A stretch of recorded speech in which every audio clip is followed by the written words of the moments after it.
So many people out here are not in very healthy relationships. Like, truth be told, like, even you ask yourself, like, have you ever been in that kind of relationship? Like, there's some things you're like, this is not healthy, but you're just staying for the sake of. Hi guys, it's Maggie here with another episode of This The Source podcast, where we talk about anything and everything life. So thank you for being here. It means a lot, you taking your time to just support. I really, really appreciate it.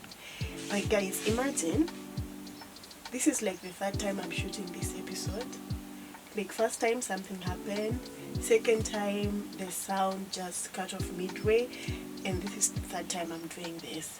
So imagine if I was doing this on an empty stomach. Do you think I'll be able to hack it? Like, even you, while you're watching this video, maybe you're hungry. Like, can you even enjoy the podcast without having something to eat? So I like to thank Kitchen Vibe for making sure you don't go hungry while filming this episode. Like, without them, like, I can assure you I would have been done by like the first or second round.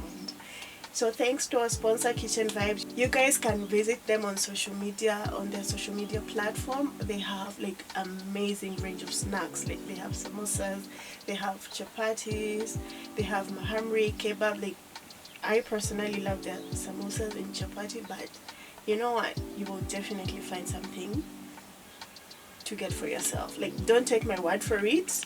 I want you to order and come tell me what you think of the snacks.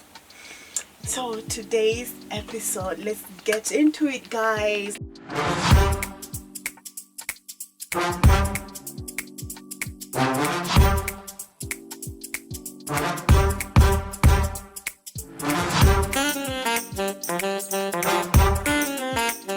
Before we do, let me get a bite.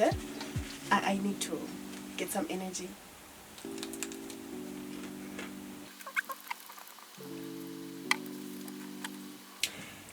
That was awesome, guys. Those samosas were so, like, they were so, I can't say they were very spicy, but just they had the right amount of spice, and with some lemon juice, like, perfect. So guys, let's make this like let's get this episode rolling. So, have you guys seen what is happening online? Like, the drama. Like, yo, I usually sit on my phone and I'm like, I can't keep up. I honestly cannot keep up with social media. So, where do we start? Let's start with Risa story. Like, who the F did I marry? Did you guys watch it? Like, if you haven't, I'll just say, just go watch it. Have patience. It's like maybe 5 to 7 hours long footage, but you can do it in, like, you can speed it up while you're watching it, so like maybe ×2, then do other things while you watch it. But that story got me thinking, like, people have been exposing their relationships out here. Like, wow. What is happening? Let's start with Risa first. Like, so if you haven't watched it, let me just give you a short summary, then we go on with the episode. So, who is Risa? So Risa is a TikToker based in Georgia. She met her husband in 2020. Her now ex-husband in 2020. They were married for like maybe a year. So between 2020 and 2021, towards the end, they divorced. But here's the story. So they meet up. Short frame. They meet up early March 2020. They meet up on Facebook dating app. Did you know there is a Facebook dating app? Like, I honestly didn't know. If you did, have you ever tried using it? Like, how is it? Is it like, what's the other one called? Hinge or Bumble? I don't know. I need someone to tell me. Please write in the comments if you have ever tried it, or if you're shocked like me. Anyway, so they meet on Facebook dating app. Then on their first phone call, they talk about so many things: family life, work. Then the thing that stood out is, like, the guy is like, you know what? Me, I am dating for marriage. I don't want to waste time. So it's either we're in or we're out. The girl is like, you know what? I like a man who knows what he wants. Why not? So they arranged to meet, face to face for a date. Then the guy asked where they would meet. The chick, I think, said cheese factory. Then they go for a meeting. But you know what? I think God works in mysterious ways. I honestly think like her guardian angel was there to tell her, you know what? Please don't go. Because on her way to the date, her tire blew up. But look at this man, like the way he was so smooth. So Risa calls him, is like, you know what, my tire blew up, I can't come for the date. I'm like, no problem, just tell me where you are. He goes, changes the tires for her. Then he goes ahead and tell her, like, there is a place nearby, let's go get you some new tires. He buys new tires for her. Like, yo, this is first meeting. Anyway, after that the date went well. So like I think 2 weeks later, Georgia went on lockdown. So they're like, you know what, now that we are dating for marriage and people are going on lockdown, why don't we stay together? Like, why don't we quarantine together this time? So it was like, where do we stay? Your house or his house? So the husband, no, the ex-husband name is Legion. So like Legion had like a studio apartment situation, and then Risa had a house.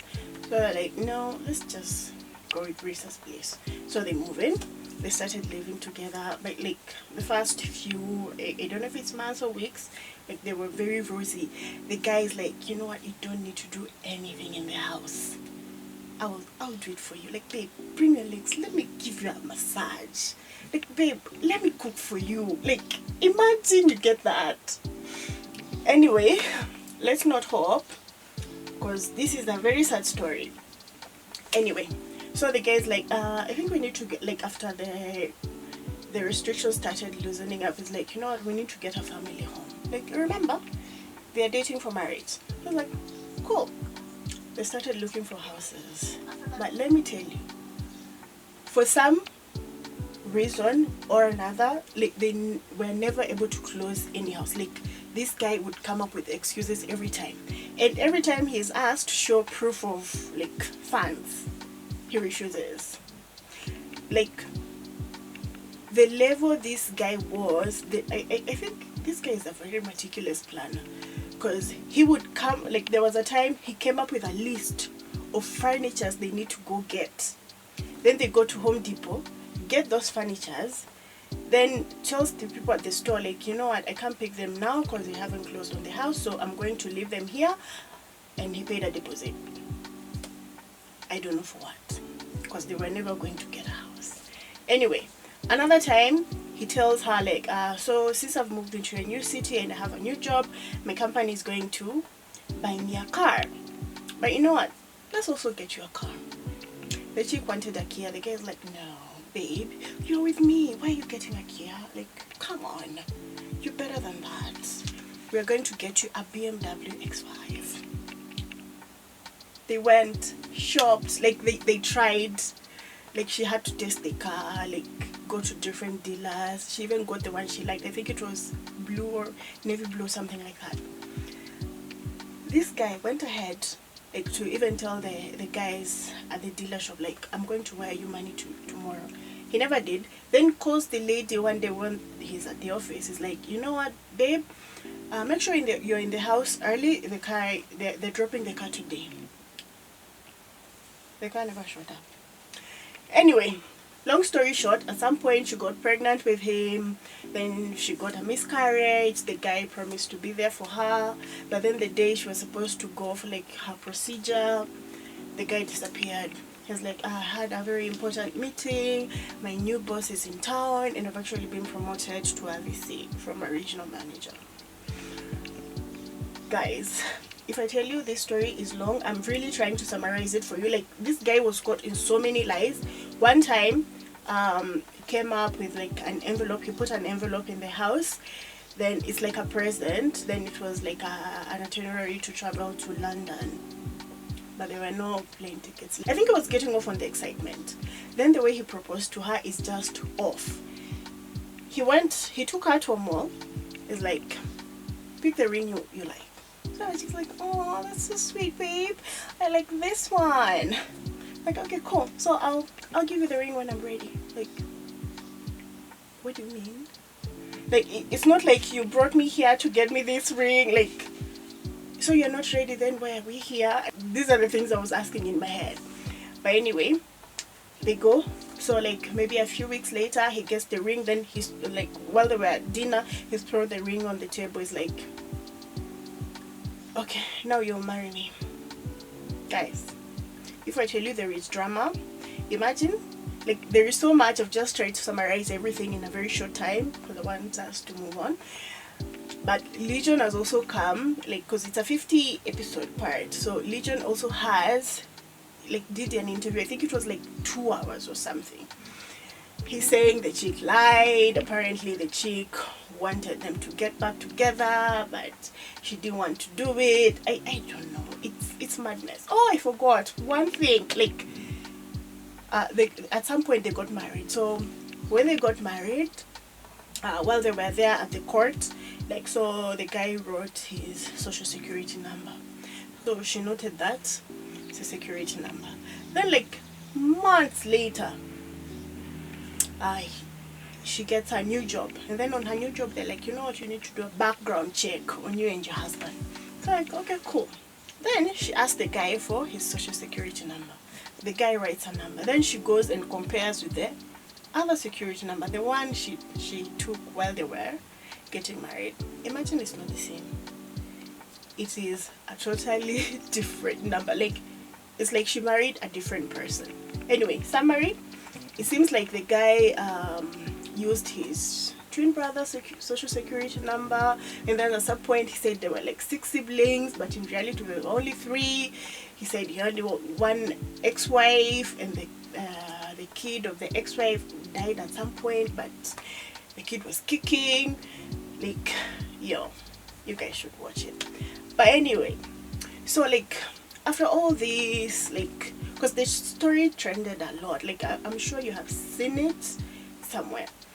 So like people on the comments, some were brutal, like some were like, you know what, you're just here to self-indulge and playing the victim. Other people are like, you know what, these are just narcissist tendencies, you think you're the only one who is always right, you know, in that relationships are never perfect. You also like you also had your own issues. But then on the other hand, like some people were just like very positive about it, like, oh my goodness, you went through all these, like, girl, like, take a break. And thanks for sharing, because some of us have been going through some things and we have been seeing some red flags and closing our eyes. Maybe it's time to leave. And I'm like, you know what, I think a lot of people can relate to it. Like, so many people out here are not in very healthy relationships. Like, truth be told, like, even you ask yourself, like, have you ever been in that kind of relationship? Like, there's some things you're like, you know, this is not healthy, but you're just staying for the sake of. Anyway, so when she was asked, like so, because now, like, they stayed together for like a year or so. So people were asking, like, why did you stay? Like, you have been seeing red flags. It's not like a one-off and very small thing. Like, you've been seeing so many of them. Like, why did you stay? So like she just said, honestly, I stayed because I was afraid of being alone. Like, if I leave, what happens next? So anyway, so this got me thinking, like, you know what, like, right now the world we live in, like, we're like a small global village. People are so connected with each other, but for some weird reason, like, people are more alone than ever. Like, you might find yourself, even you right now, like if you go through your phone, you'll have like maybe 1,000 contacts or 600. Like, let's be fair, 600 contacts. But how many people can you really call if you have an issue, apart from maybe your family or a few friends? Like, how many people? And are you comfortable with anyone? Like, there's some people, yes, you'd call them your friends and your family, but you can't really share.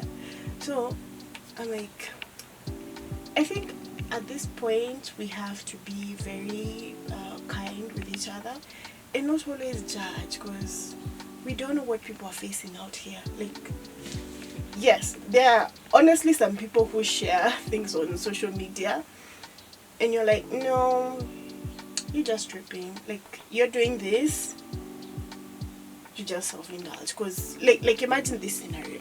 Someone shares their what? Maybe their ex-partner never used to brush teeth in the evening, or like he only showered once a day. Like, okay, you liked it by then, so why is it our problem now? But in this Risa's case, I learned something. You know what? I think we have to normalize talking to our ex-partners. Like, no, like our partner's ex. And ask them like questions. Like, so, like when you start seeing some red flags, like you'll see like one today, tomorrow, and be like, you know what?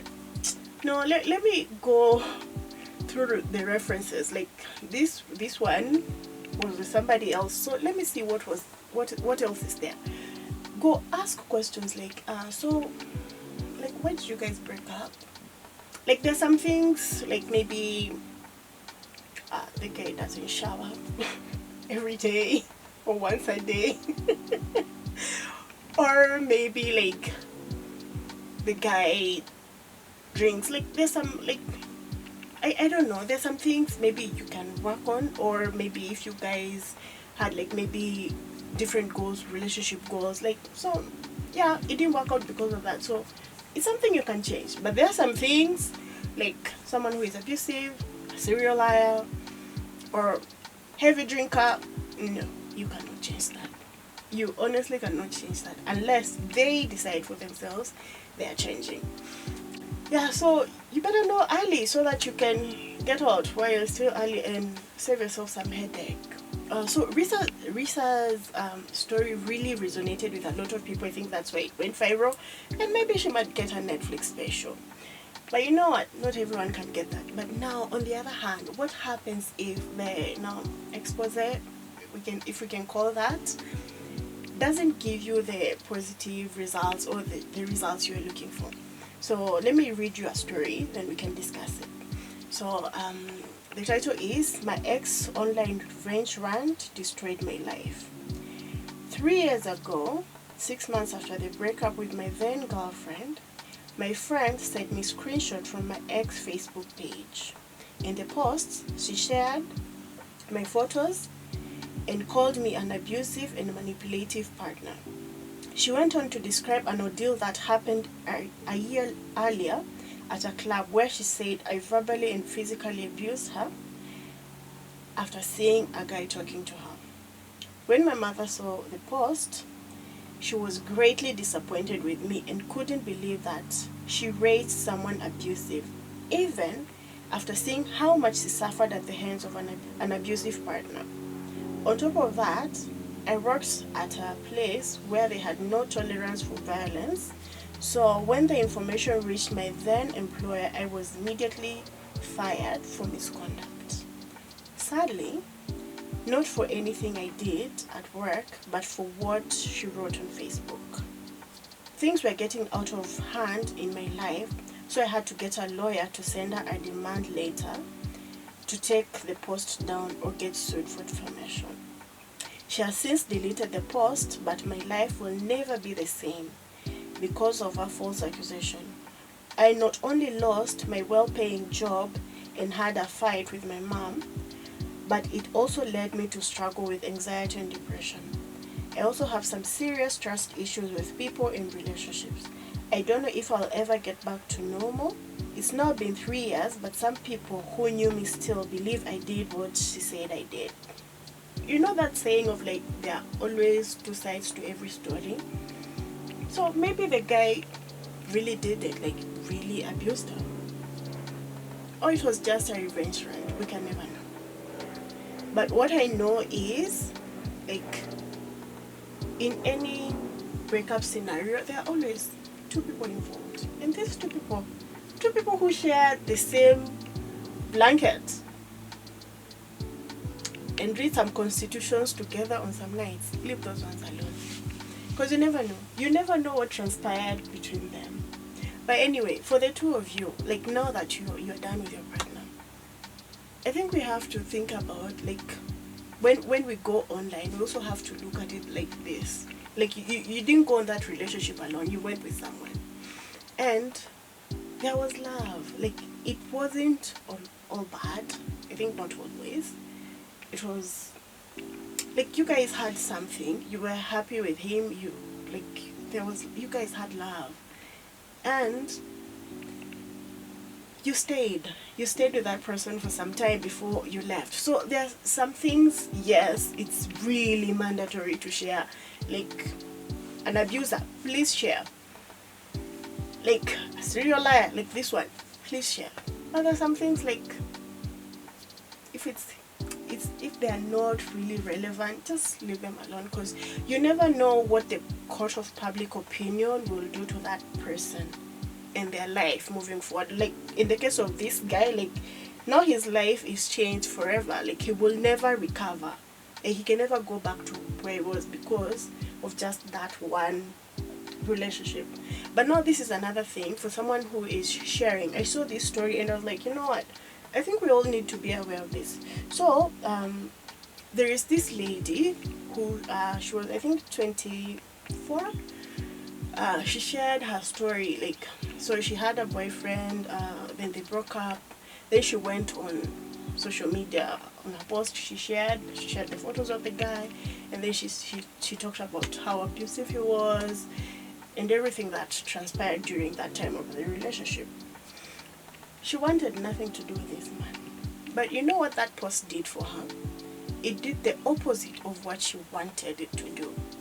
Because when the guy saw this post, first thing he did is contacted this lady, like, what is this thing you're writing? Like, she really tried to get out of that abusive relationship, but now she's in a situation where she is back with that abuser. And then on top of that, this man went ahead, stalked her, and then at the end of the day, when she was alone in the house, he ended up, finishing her. Then, so when the detective questioned him, like, now later, the guy was 26, by the way. When the detectives asked him, it's like, you know what, this is what he said. I want to read it. So he said he and the victims had had recently broken up. He was very upset because she was posting dispiriting comments on social media about him. Like, that's what he told the judge. So, was it really worth it? Like, this guy is an abuser. I think the best thing you can do is post anonymous. So, moving forward, like, I know it takes a lot of courage to share, like, some things you have been through, like, the difficulties, the toxic relationship you have been in. Like, it's very difficult. The most important thing to make sure is you're always safe. If you need to heal, you want to post because you want to heal, or you want to post because you want to put awareness out there, just stay anonymous if you have to. So that at the end of the day, because you are trying to leave this life behind, so that this person never comes back to you or doesn't trust you and start another problem with you.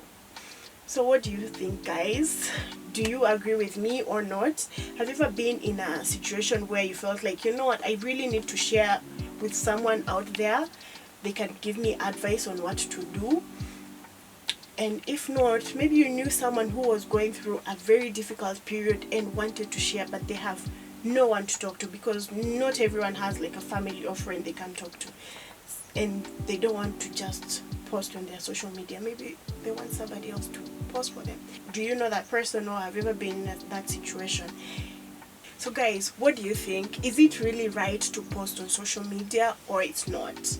And if it is, like, when is it right and when it's not? For me, I think if you're really going through something, share. If the person is abusive, just share anonymously, so you guys let me know what you don't think in the comment section below. That way you're safe. Bye, you don't want this guys. person to come back to you and then harm you in any way. What do you guys think? Do you agree with me or not?